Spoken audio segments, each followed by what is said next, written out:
Hai vapers, apa kabar kalian semua? Semoga sehat selalu. Dalam beberapa tahun ini, popularitas vape saat ini sedang menanjak. Tingginya angka pengguna vape ini, banyak orang yang mengklaim bahwa ini adalah alternatif yang jauh lebih sehat daripada merokok. Tapi, masih banyak informasi yang salah mengenai vape atau rokok elektrik tersebut. Banyak pengguna yang menolak untuk percaya ada bahaya di balik vape.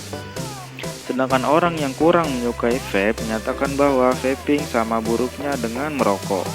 Jadi, menurut kalian mana yang benar? Sekarang mari kita bahas kembali mitos-mitos mengenai penggunaan vaping.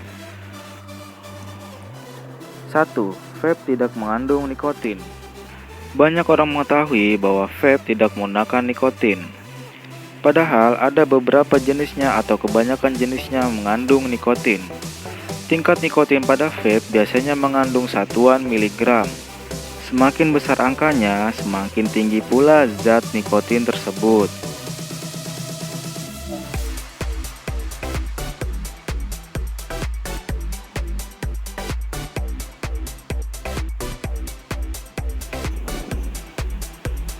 Dua, uap yang dihirup murni tidak berbahaya.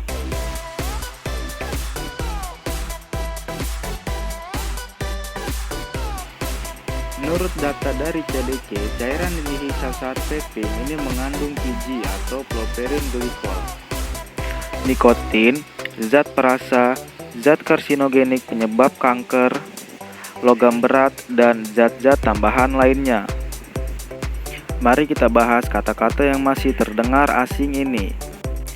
Propylene glycol atau PG adalah bahan yang umum atau awam ditemukan dalam makanan dan formulasi farmasi.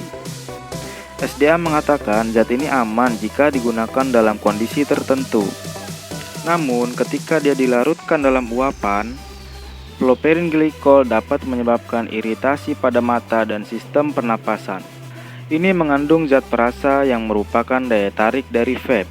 Meskipun aman dikonsumsi atau masuk dalam pencernaan, zat tersebut bisa membahayakan paru-paru ketika dihirup.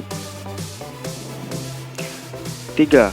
Rokok elektrik dapat menjadi alternatif untuk berhenti merokok. Banyak orang menganggap bahwa vape dapat menjadi alternatif untuk berhenti merokok.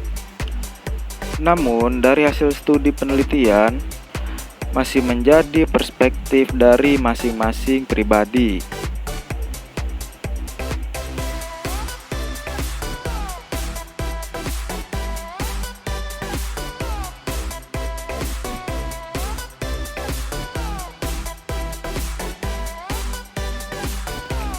Empat, vape tidak menghasilkan asap atau uap yang berbahaya bagi orang lain dan lingkungan.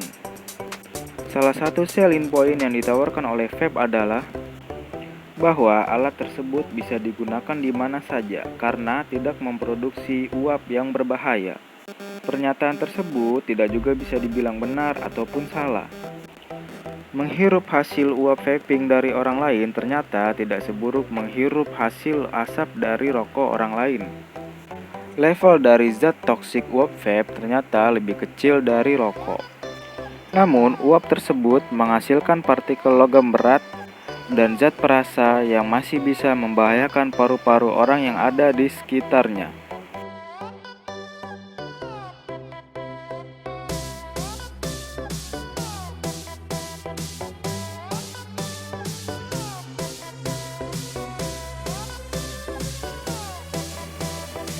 Lima, vape tidak menyebabkan ketergantungan. Salah satu poin plus dan keunggulan dari vape adalah ia tidak mengandung tembakau seperti pada rokok. Namun, bukan berarti dia tidak menyebabkan ketergantungan. Sebenarnya, zat yang bersifat adiktif pada rokok adalah nikotin, yang juga terkandung dalam cairan vape. Oleh sebab itu, tren vape saat ini masih sangat digandrungi oleh para remaja. Padahal, semakin muda usia seseorang, semakin kuat pula ketergantungannya. mereka akan sulit terlepas dari nikotin nantinya. 6. Vape non-nikotin aman untuk digunakan sehari-hari. Memang ada beberapa jenis dari cairan vape itu tidak mengandung atau bebas nikotin. Namun, tidak berarti jenis tersebut juga bebas dari bahaya.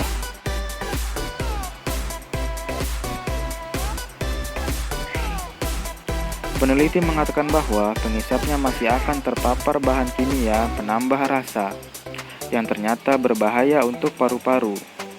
Akibatnya, sel di dalam organ tersebut akan memproduksi bahan kimia yang menyebabkan pembengkakan dan akhirnya menimbulkan kerusakan.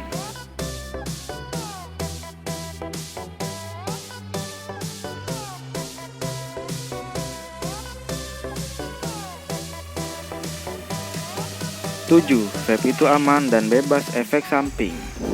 Setelah mendengarkan semua dari penjelasan tadi, tentunya kita mudah menyatakan bahwa pernyataan ini tidak benar. Memang, dalam beberapa hal, vape lebih aman digunakan dibandingkan rokok. Namun, bukan berarti ia tidak memiliki efek samping sama sekali. Ada beberapa macam penyakit yang bisa ditimbulkan, mulai dari kanker, radang paru-paru, iritasi mata, dan lain-lain. Ya, itu tadi 7 mitos vape yang harus kalian ketahui. Tentunya balik lagi ke pribadi masing-masing ya. Kalian juga sudah pasti tahu mana yang baik dan yang buruk. Mungkin alternatif ini cukup manjur buat para perokok yang ingin beralih dari rokok. Mungkin segitu aja. Jika ada salah kata-kata dan penjelasan yang kurang jelas, mohon dimaafkan.